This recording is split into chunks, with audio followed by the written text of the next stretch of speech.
Happy Throwback Thursday. Hey y'all, it is KJM. And I had a few minutes where I could, get a video out to you guys. So I decided why not do it on Throwback Thursday. One of the things, the main thing I want to talk about today is really toxic people. So to let you guys know, I am currently reading The Power of Now by Eckhart Tolle. Okay, some of you are familiar with his works.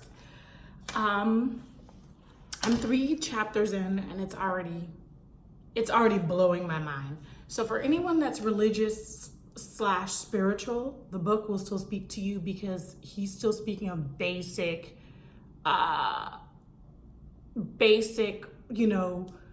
Christianity or Buddhist principles. So don't think that if you are a super duper religious person that this is going to be some sort of cult thinking. It's not. If you are a non-spiritual, non-religious person, it still will speak to you because the way he writes, he breaks down very complex concepts in very, very simple ways. So anyway, this book is changing my life, and I don't get money for saying that I'm reading it or anything like that. So I just want to make that clear. But I wanted to share it with you guys because yesterday I was listening to a podcast that he had on Super Soul Sunday with Oprah. And they were talking about the new earth, and they were talking about the ego. And I mean, all this stuff is like, you have to read it and be deep into like meditation to really kind of get an idea of what I'm talking about. But it had me think about toxic people in our everyday lives.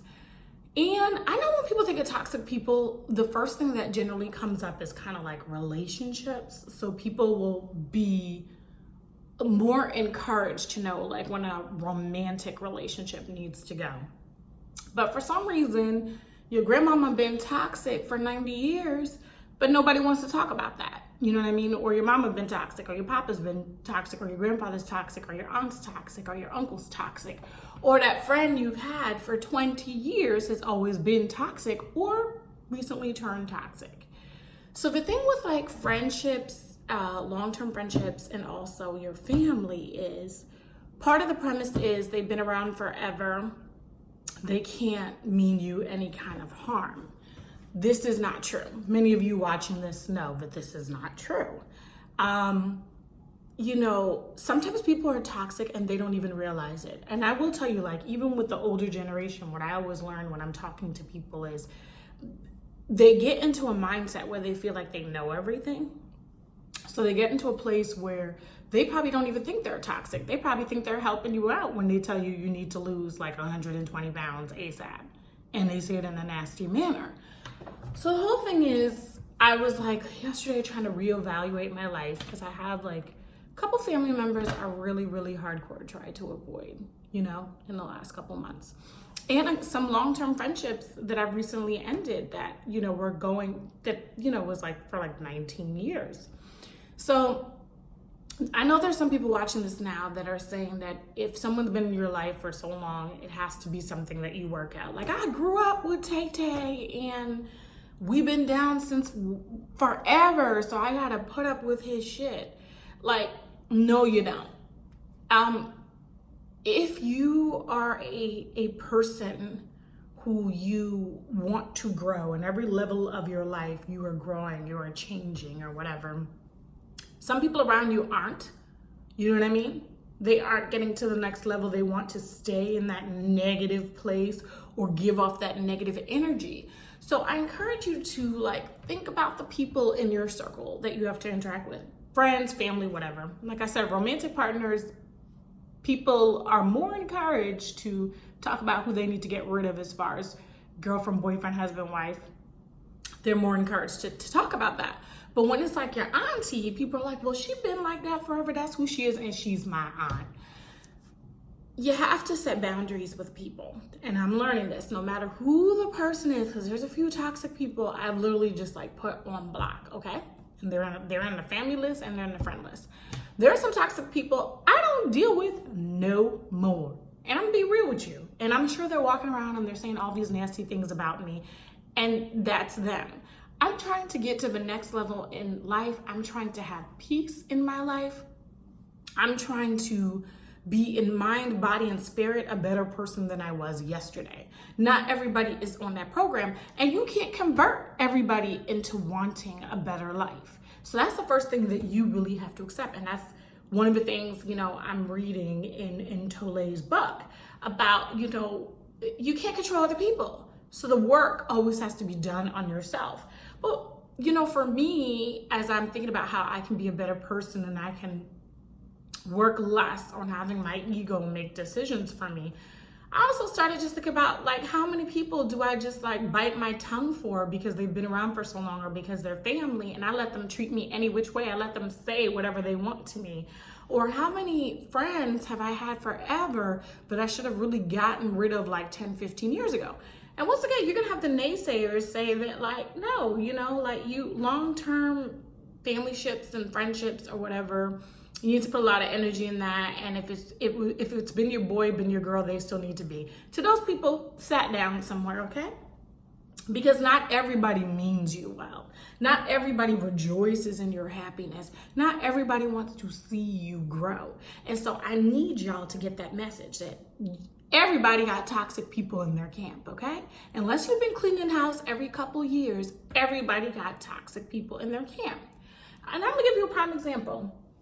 I could give you a deeper one, but some of y'all may get really upset if I get into the family situation. So I'm just gonna stick with friendship. Had a friend for about 19 years. I would say for majority of that, she was a really great friend. But the last 4 years, she's kind of turned into kind of like Satan walking. I have supported her through, so many life changes. And never judged her for them. And she definitely made decisions I don't think I would have. But that was my sister. So I was like, let me embrace her. You know what I'm saying? Let me embrace her. This person for the last couple years got on their high horse and is always questioning every decision I make. And their biggest attack on me are my career choices, which is mind-boggling to me because we're not in the same field. And when you're not in the same field as someone, you have no idea what they go through on their day-to-day or what they did to get where they are, okay? Or how hard they busted their ass. So my girlfriend, she's seen me through all of these situations, but yet in the last couple years, she just felt like her life got so good, she got to pick me apart every way she can. And let me be clear, I don't want her life. Let me be clear, I love my solo travels. Let me be clear, I'm waiting on marriage because if I ever do decide to do it, I'm hoping I'm doing it just once. Now that's not shade. If you had to do it multiple times, that's not shade. What I'm saying is, if you're in that position, you shouldn't be throwing shade at anyone in their personal life. That's all I'm saying. That's what I'm really saying there. And so, I battle with this because this used to be my sister. We would send each other money when the other one is down or whatever. And then, she's done certain things, interacted with certain people in my family and treating them like they're her family when I've already cut her off. And she's not even one of those friends that my family grew up with. So some of us have childhood friends that your families also know them. And some of us met our friends when we were away at college. So your family doesn't really know them that well. So it's not like my family has a history of 19 years of knowing her. They just, really got to know her 4 years ago. So she's crossing all kind of lines and involving my family and then having other friends call me and ask why I'm not speaking with her. And it's just the madness has to stop. So it's been 6, 7 months, whatever, since I last spoke to her. And I realized I made the best decision. Yes, it was 19 years of friendship, but sometimes folks gotta go. You know what I mean? They gotta go. And I wish her nothing but the best. And I wish her happiness and success. And I wish her and her family everything. But what I wish her the most is for her not to be in my space, not spew her toxic energy over here. That is what I wish her the most, right? So I have to set my own boundaries. I don't care, Pookie, if I've been down with you since day one. You no longer are day one. That's just what it is. You are not playing your position. And if you felt I haven't been a day one, you definitely could have reached out to me and talked to me when the friendship was intact. But I've been having your back, thick and thin. Not judging you for decisions you're making, still showing up to you, flying out to where you are when you need me. And I can't really think of a time in the last couple of years that you've been able to do that for me. You understand what I'm saying? So it's not tit for tat. It's not saying that you should be in friendships or relationships or whatever and saying like, I did this, whatever. But when people start to throw bows, you know what I'm saying, about where they stand in your life and they've been down with you forever and they're your sister or whatever, sometimes you got to put those receipts out and let people know where you're at. So once again, toxic people, when it's your family and your friends that you've had for a long time, people have a hard time separating from it. I know it's hard looking at Nana at, Christmas dinner as Nana's spouting out, nastiness about who should be doing this and whatnot and whose spouse is what and whose kid is this.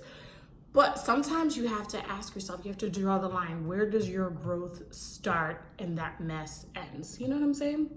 So consider evaluating people in your life. And even if it's like family and you don't want to cut them off because like it's your mother, it's your father, whatever, that's your personal thing. But I encourage you to set boundaries. Set boundaries on how you interact with those people, because one thing I've learned about generational curses, and I've been running from several of them, okay? Trying to run from generational curses, is that a lot of the toxicness and the abuse gets passed down because it was passed down like through silence. No one is talking about it, and they're like, because it's my mother, because it's my father, because it's my grandmother, because it's my grandfather, because it's my aunt, because it's my uncle, I must sit and live with whatever this thing is. Free yourself, people. Free yourself. I'm no Oprah, but I'm trying to get to that next level in my own life. I'm trying to decrease my stress and anxiety, and I'm realizing some of that starts with making sure your camp is strong. And let me just tell you something. It's not every friend that was around for a long time that I saw it as a lifelong friendship. This friendship that I was just referring to, I did think it was my sister forever. But there are some friends I had for a while, and they were my party friends. We always partying together, but we never really talk about anything. You know what I mean? And that's one of the things, y'all know I was going to see Harmony in Vegas. That's one of the things Harmony and I always talk about. We party together, but we have like a real sisterhood that we're always trying to improve. We're like, I think 11 years in this game of a friendship. I don't need somebody that I only can drop it like it's hot with. I need somebody that I can be able to like sit down and like say like, this is what's happening in my life, and sis, I need you to support me. And that she could do the same with me. And that's just a prime example of what I'm talking about. And for the folks outside who are judging you for setting boundaries or cutting off the toxic people in your life, tell them to mind their own business, because those are the people that are going to repeat their own generational curses. Those are the people who are going to pass on some of that toxic behavior to other people in their lives because they are staying silent and complacent about it instead of saying, I'm setting boundaries and I'm not accepting this bullcrap from you today. All right, that's KJM. I think I still have time to make it to the bus stop nice and early. Think about it. I really encourage you, to pick up this book, and I think I'll be talking about certain chapters when I'm reading it right now without underlining. The student in me wants to underline and, memorize and take in all this stuff.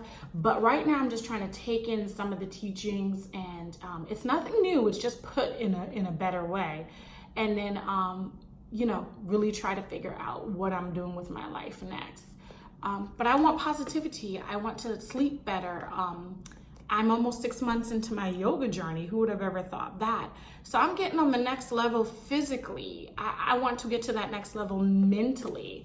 And, in order to do so, I've got to evaluate who is in my life right now. And nobody holds a place in your life, I think, but your higher power or, forever, or maybe those of you that have children. I don't know how that goes. I don't have children. But other than that, no one has a guarantee to be in your life without earning to be there. So just food for thought on this Throwback Thursday. If some of you are dealing with toxic people and the holidays are coming up soon, so I'll be talking about it more, because we all know how crazy Thanksgiving and Christmas dinners can be, or Hanukkah or whatever it is, that y'all be doing. It's not easy. Anyway, one love. I'm out. Be blessed and grow. Peace.